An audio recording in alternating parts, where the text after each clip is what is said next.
Экөөсү сүйлөп коюңузчу, азыр мына Баткен элине келиңиз жолуккан, анан Тажикстанга барып сүйлөшүүлөр жүргүзүп келиңиз. Кандай маселелерди карадыңыздар, сүйлөштүңүздөр?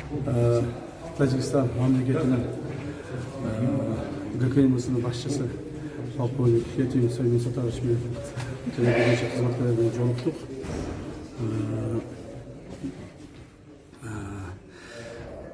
Жолугушуу жакшы болду. Нейтральный жерде жолуктук. Жакшы болду жолугушуу.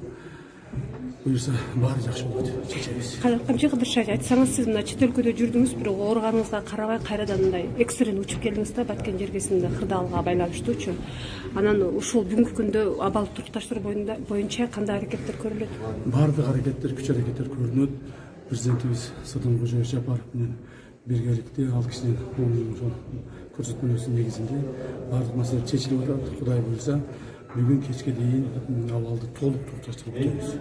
Айтсаңыз, тажик тарап миномет эле эмес, вертолеттор менен да аткылоо Азыр эч баштады нерсе да. болбойт. Азыр баардыгы жакшы болот. Кудай кааласа.